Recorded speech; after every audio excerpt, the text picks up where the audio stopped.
My girlfriend rejected my proposal and secretly betrayed me.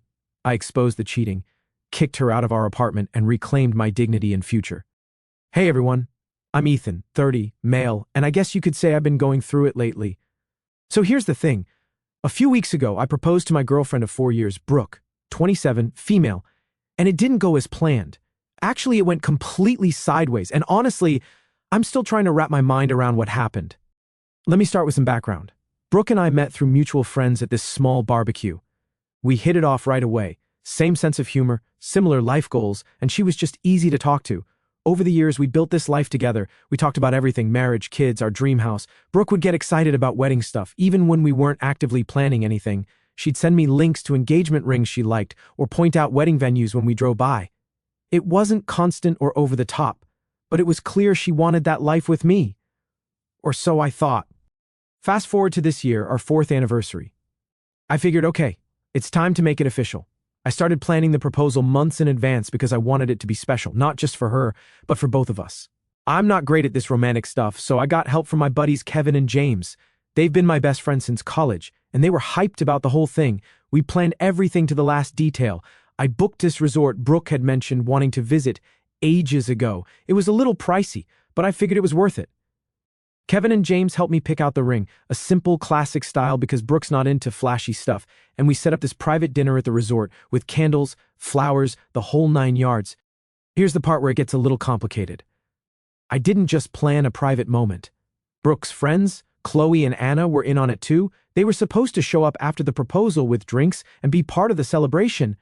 My buddies were going to be there too. It wasn't a huge crowd, but enough to make it feel special. The day of the proposal, everything seemed perfect. Brooke was in a great mood. We spent the day relaxing, and I was nervous but excited. When it was time for dinner, I got dressed up and tried to keep my cool. Brooke looked amazing, and I couldn't stop thinking about how lucky I was. So, we get to the setup: candles, flowers, soft music playing in the background. I made this little speech about how much she meant to me, and then I got down on one knee. I held up the ring and asked her to marry me. And that's when everything went wrong. She didn't say yes. She didn't say no either. She just froze for what felt like forever. Finally, she said, "Ethan, I need more time." It felt like the vibes got completely wrecked. I couldn't even process what she was saying. Her friends, my friends, everyone was there, and I could feel them all staring at us. I felt embarrassed, confused, and honestly pretty hurt. Brooke started apologizing right away, saying she wasn't saying no. She just wasn't ready yet and needed more time. But by that point, I wasn't really listening. I was just trying to keep it together and not completely fall apart in front of everyone. Kevin and James tried to keep things light, joking around to ease the tension, but it didn't help. Chloe and Anna looked just as uncomfortable as I felt.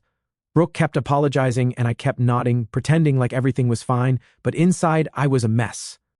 We left the dinner early. The car ride back to the hotel was completely silent. I was staring out the window, replaying the whole thing in my head, while Brooke was sitting next to me, probably doing the same. I couldn't even look at her. When we got back to the room, she tried to explain herself again. She said she needed more time to think, that it wasn't about me, and that she just wasn't in the right headspace for a big decision like marriage.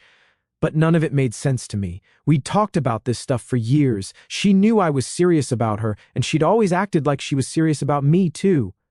I asked her straight up, "Do you even want to marry me?" She said yes, but she wasn't ready to say yes right now, and honestly, that answer felt like a slap in the face. You either want to marry someone or you don't, right? It shouldn't be that complicated. We barely spoke the rest of the trip. I felt embarrassed, not just for myself, but for involving all our friends. It was supposed to be this beautiful, life-changing moment, and instead, it felt like a total disaster.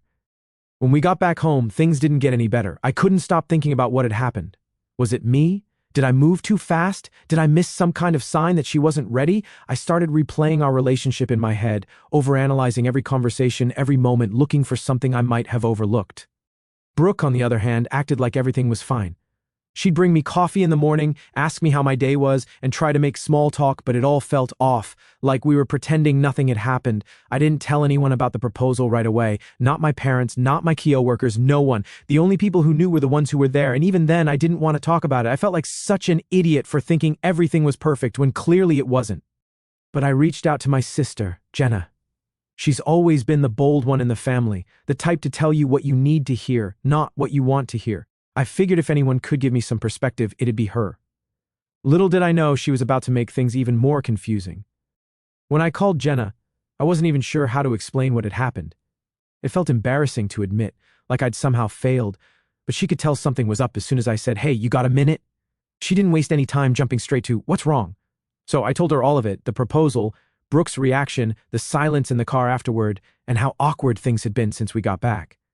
By the time I finished, I was pacing around my apartment, my heart racing like it had all just happened again. There was this long pause on the other end of the line, and I was bracing myself for Jenna to tell me I was overreacting. Instead, she said, "Ethan, I don't want to freak you out, but what Brooke did, that's kind of a red flag." I stopped pacing. "What do you mean?" She sighed. "Look, when a woman hesitates on a proposal, it's usually not just nerves. There's something else going on. Either she's not sure about you, or there's someone else in the picture." My stomach dropped. "Someone else? Are you serious right now?" I couldn't believe it. Like, how could she be thinking of someone else after staying together for 4 years, and I'm being committed and actually proposed to her? "I'm not saying she's definitely cheating or anything," Jenna said quickly. "But think about it. You've been together for 4 years, Ethan. 4 years. She knew this was coming. It's not like you blindsided her.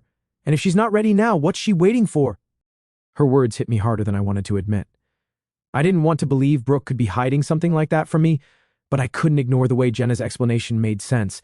Brooke and I had always been solid, or at least I thought we were, but now I was questioning everything. "Maybe I rushed it," I said, trying to defend Brooke. "Or maybe myself. Maybe she really just needs time to process." "Ethan, come on," Jenna said, her voice firm. "Do you really believe that? You've been dropping hints for months. You booked a whole trip just to propose. If she wasn't ready, she should have told you before you got down on one knee in front of all those people." Jenna honestly had a point. Brooke had always been straightforward with me about what she wanted. Or at least she used to be. Lately, though, things had felt different. I started telling Jenna about the little things that had been bothering me, how Brooke had been working late more often, how she'd started going out with her friends more, how her phone was always on silent. I hadn't thought much of it at the time because I trusted her. But now, with Jenna's words in my head, it all seemed suspicious. "Ethan, I hate to say this, but it sounds like classic girl code," Jenna said. "Girl code?" I asked, confused. "It's when a girl hesitates because she's keeping her options open," she explained. "She's not ready to commit to you because she's not sure you're the only one she wants." I didn't know what to say. The idea of Brooke keeping her options open had me going nuts. She wasn't just my girlfriend, she was my best friend, my partner, the person I thought I'd spend the rest of my life with. The thought of her hiding something like that from me made me feel sick. But at the same time, I couldn't just accuse her of something without proof. What if Jenna was wrong? What if Brooke really was just overwhelmed or scared? "I don't know, Jenna," I said finally. "It feels wrong to jump to conclusions. I mean, she's never given me a reason not to trust her." "Has she, though?" Jenna asked. "Think about it. Has she been acting differently lately?" I thought back to the past few months, the late nights, the weekends away, the guarded phone. It all seemed so obvious now, but at the time I'd brushed it off. I trusted Brooke. I truly loved her. I didn't want to believe she was capable of hurting me like that. "Maybe," I admitted. "But what am I supposed to do? Go through her phone? Spy on her? I feel that would be so stupid." "No," Jenna said firmly. "That's not who you are, and it's not who you want to be. But you need to pay attention, Ethan. If there's something going on, she'll slip up eventually." I didn't want to hear it. I wanted Jenna to tell me I was overthinking everything, that Brooke just needed time and everything would be fine. But deep down, I knew she was right. Something was off, and I couldn't ignore it anymore. After we hung up, I sat on the couch staring at the ring I'd planned to give Brooke. It was still in its little velvet box, untouched since that night at the resort. I can't believe I actually thought everything was all good when it clearly wasn't. What made it worse was how Brooke started watching me like she was trying to read my mood or figure out what I was thinking. Whenever we were in the same room, I could feel her eyes on me. Sometimes she'd ask if I was okay, but it wasn't in a casual way. It felt loaded, like she was fishing for reassurance. At first, I didn't respond much. I was too frustrated and confused to talk about it, but the more she kept trying to gauge how I felt, the angrier I got. It wasn't just that she was asking, it was the way she did it, like she already knew she'd hurt me and was looking for a way to make herself feel better about it. She dropped these small, almost apologetic comments like, "You've been quiet lately," or "I feel like we haven't talked much." Once she even said, "I hate that things feel weird between us." I didn't know how to respond to that. Things didn't feel weird, they were weird. And the fact that she kept tiptoeing around it instead of addressing it directly made me feel worse. It was like she wanted me to fix something she'd broken. The next few days were brutal. Brooke acted like nothing had happened, like we were fine. But I couldn't stop analyzing every little thing she said or did. When she went out with her friends, I wondered if she was really with them. When she came home late from work, I wondered if she'd really been at the office. I hated myself for thinking that way. Brooke had always been so good to me, so supportive and loving. But now, every time I looked at her, I saw doubt. The worst part was not knowing. Not knowing if Jenna was right. Not knowing if Brooke was hiding something. Not knowing if I'd ever be able to trust her again. I felt stuck, like I'm living in this limbo where nothing makes sense anymore. I loved Brooke, but I can't shake the feeling that something is wrong besides that shitty incident. And the longer it goes on, the more it eats away at me. Tell me, guys, what would you do if you were in my shoes? Update 1. Thank you all for your comments. I didn't expect this to blow up. Here's what happened lately. I didn't know that things were only going to get more complicated since my last post. A few days after my conversation with Jenna, I couldn't stop thinking about what she said. Girl code sounded like some kind of made-up thing, but Jenna wasn't the type to throw around baseless ideas, and the way she explained it, it stuck in my head like glue. I found myself overanalyzing everything Brooke had done over the last few months. I wasn't proud of it, but I couldn't turn it off. Brooke, on the other hand, acted like nothing had changed. She was still polite, still affectionate, in that casual way we'd always been with each other. But there was this invisible wall between us now. We didn't talk about the proposal or the trip, and I wasn't about to bring it up. Instead, I started noticing more. She was glued to her phone more than usual, and whenever I'd casually glance her way, she'd lock the screen or flip it face down. It didn't feel right. I started paying attention to the way she'd hesitate before answering certain questions, how she'd keep her explanations short, almost rushed, when I asked how her day was. But even then, I couldn't be sure. I kept telling myself there were other explanations. Maybe she was embarrassed about the proposal. Maybe she was overwhelmed and didn't know how to deal with it. Maybe I was just being paranoid because of what Jenna had planted in my head. Then Jenna flipped the switch. She texted me. I was at work pretending to focus on emails, but really just staring at my screen, replaying the last few weeks in my head. The notification popped up, "We need to talk about Brooke." I heard something. My stomach sank. Jenna wasn't one for drama or vague messages, so I knew this wasn't going to be good. I stepped out of the office and called her right away. She didn't waste time. I was talking to one of my friends, and Brooke's name came up. Apparently, she's been spending a lot of time with some guy from work. Like, a lot. I didn't say anything at first. My mind was racing, trying to connect dots that hadn't even been there 5 seconds ago. "What does that mean?" I finally asked. Jenna explained that her friend, who worked in a different department at Brooke's company, had mentioned seeing Brooke out at lunch with this guy more than a few times. Nothing suspicious on the surface, but Jenna's friend thought it was odd because apparently they looked close. I didn't know what to do with that information. Lunch with a CO worker didn't mean anything, right? People go to lunch with CO workers all the time, but Jenna's friend wasn't just some random person. She was reliable, honest. I couldn't shake the feeling that this wasn't just a coincidence.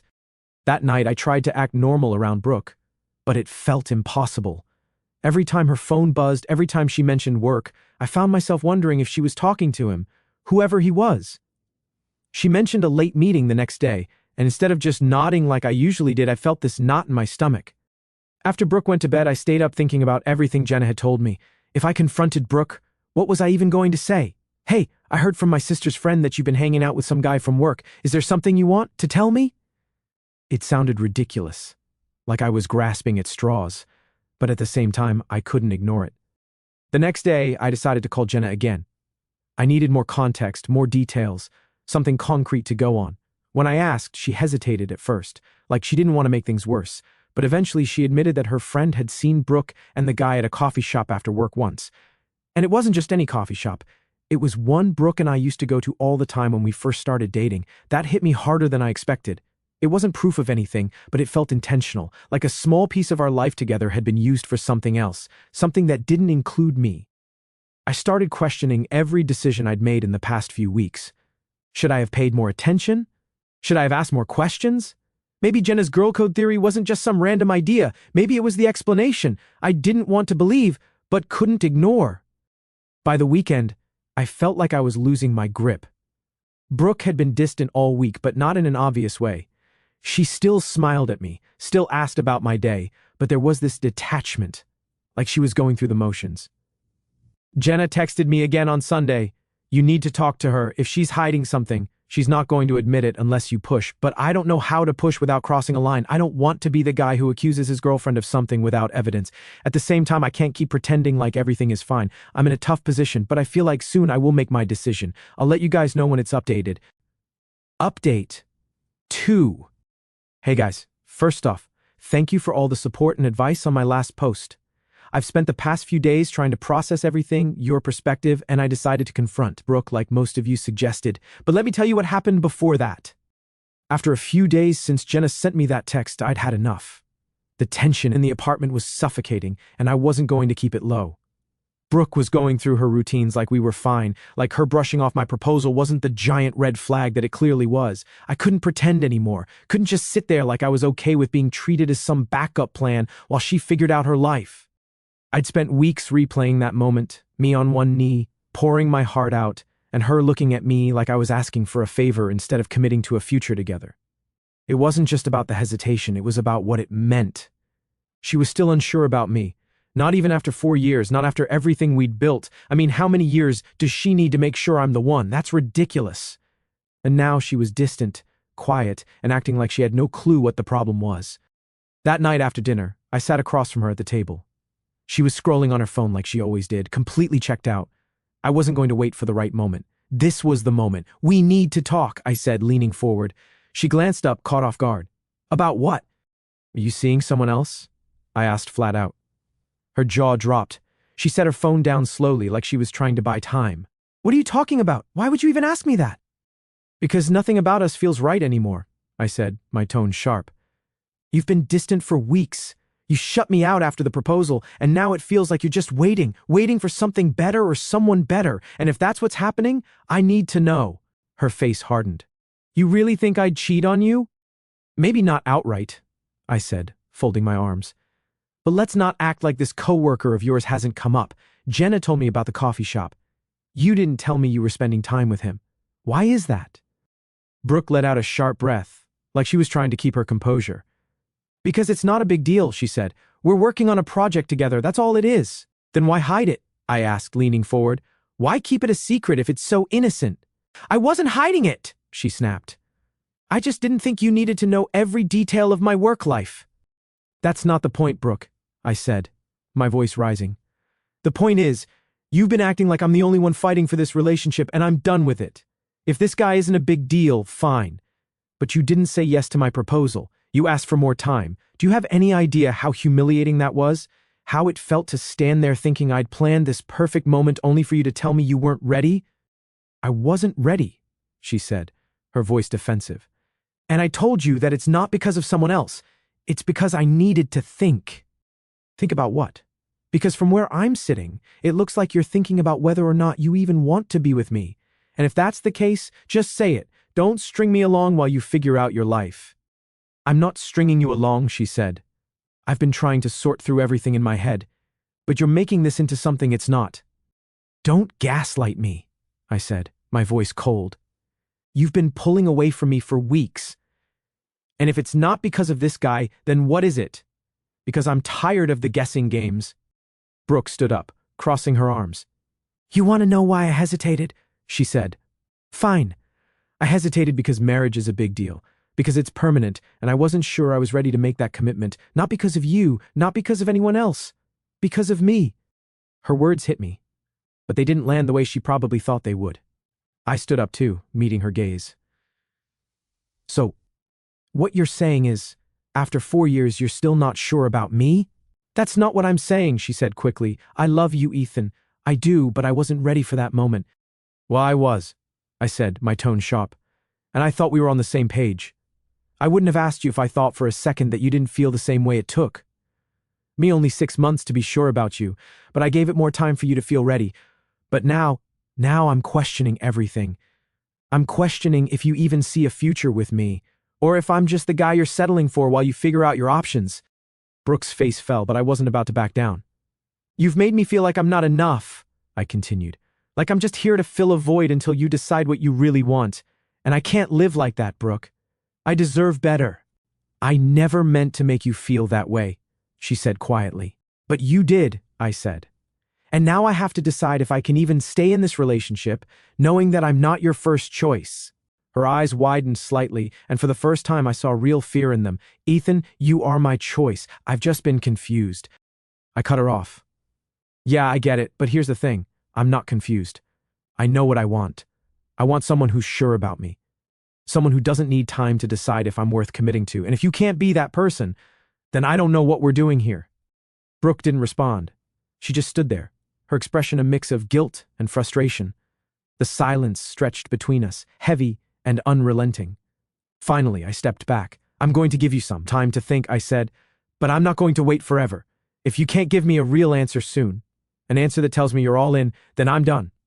With that, I left the room, heading to the bedroom to clear my mind. For the first time in weeks, I felt like I'd taken control of the situation. Whether Brooke stayed or not, I wasn't going to keep feeling like a second option. Whatever was going to happen next, it was going to be on my terms. Final update. Hey guys, thought of giving you an update since most of you are asking what I did. Well, honestly, I wasn't proud of how heated things got, but at the same time, I didn't regret saying what I needed to say. For weeks, hell, maybe months, I'd been bottling up all this frustration and confusion, the proposal, the hesitation, her distance afterward, and now this shadow of doubt hovering over us. I couldn't ignore it anymore, and asking her directly about the coworker had been inevitable. The thing that bothered me the most wasn't even her vague answer about him. It was her overall hesitation about us, about marriage, about everything. I wasn't asking her to marry me tomorrow. I just needed to know that we were heading in the same direction. Her saying she wasn't ready felt like she wasn't ready for me. After sitting there for a while, I decided I needed to clear my head. I didn't want to call Jenna. I needed to hear from someone else. So I texted Kevin, since he was at the proposal and knew what happened. Hey, can we talk? Need some advice. Kevin was one of those friends who didn't sugarcoat things, and that's what I needed right now. When he called me a few minutes later, I stepped out onto the balcony to avoid waking Brooke, even though I doubted she was sleeping after our fight. I filled him in on everything. Brooke's hesitation after the proposal, her recent distance, and the conversation we just had. Kevin let me vent without interrupting, which was exactly what I needed. When I finally finished, he sighed. Ethan, I'm going to be honest with you. You're doing the right thing by standing up for yourself. If she's not sure about you after 4 years, that's a problem. I get that marriage is a big step, but she should at least want to take that step with you. The fact that she's hesitating, that's not something you can just ignore. I nodded even though he couldn't see me. Yeah, I know, but it's hard. I don't want to just throw away everything we've built. You know? I get it, he said. But you also don't want to spend years with someone who's not all in. You deserve better than that. I ended the call and walked back into the living room. Brooke was still sitting on the couch, clutching a blanket like it was her shield against what was coming. Her phone was still untouched on the table, the light from the TV flickering over her face. She looked up as I walked in, her eyes darting to me nervously. For weeks, I'd been holding back, giving her space, trying to understand her hesitation. But after everything, it was clear. I couldn't keep doing this. We need to talk, I said. She nodded, her hands twisting the edge of the blanket. I know, she said softly. I sat down, trying to be reasonable. Brooke, I started. I've been patient. I've been giving you time, trying to figure out what's going on with us. But I'm at my limit. You've been distant ever since the proposal. I've tried to understand. I've tried to give you the benefit of the doubt, but it feels like you're not even trying anymore. She didn't say anything, her eyes glued to the blanket in her lap. I continued, my voice tightening. I need to know. Are you in this or not? Because I can't keep waking up every day wondering if you're just waiting for a better option to come along. It's not like that, she said quickly, looking up at me. Then what is it like, Brooke? I shot back. Because from where I'm sitting, it feels a hell of a lot like I'm being strung along while you figure out your life, and I can't do that anymore. I won't, Ethan, she said. I don't know how to say this. Just say it, I said, my tone sharp. Whatever it is, just say it for God's sake. I'm done with the games. So she hit me with it. I've been seeing someone, she admitted, her words barely audible. I froze for a moment.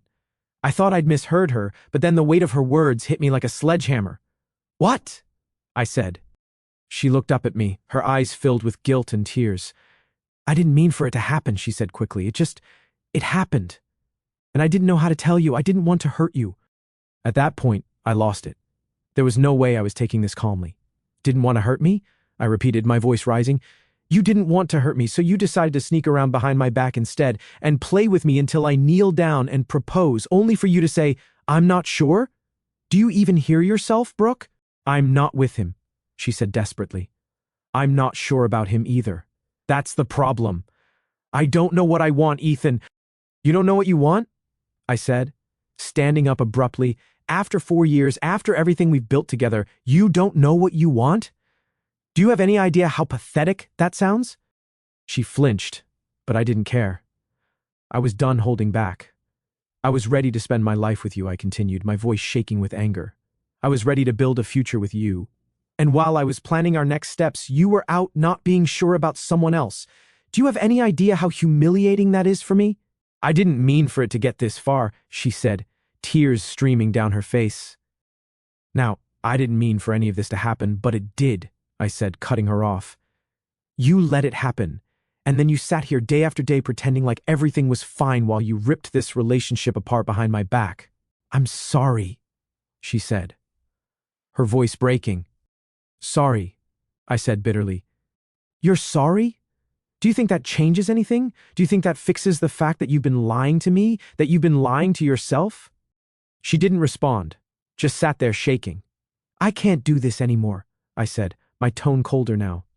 You're not sure about him? Fine. But the fact that you were even in a position to make that comparison tells me everything I need to know about where we stand. Ethan, please, she said, standing up now, reaching toward me. We can work through this. I'll stop seeing him. I'll do whatever it takes to fix this. No, Brooke, I said firmly, stepping back. You don't get to fix this. You don't get to sit here and decide now, after everything, that I'm the one you want. Her face crumpled, but I didn't let it sway me. Get out of my house, I said, my voice like steel. Her eyes widened, panic flashing across her face. Ethan, please don't do this. You did this, I said, pointing at her. You made this choice the moment you decided I wasn't enough for you. You made this choice the moment you let someone else into our relationship. So, don't stand here and act like I'm the bad guy. Pack your things and go. She hesitated, but when she saw the resolve in my face, she nodded slowly. Without another word, she turned and walked toward the bedroom. I stood there, listening as she packed her things, my heart heavy but resolute. When she finally walked out the door, she paused, looking at me one last time. I'm sorry, she said quietly. I didn't respond.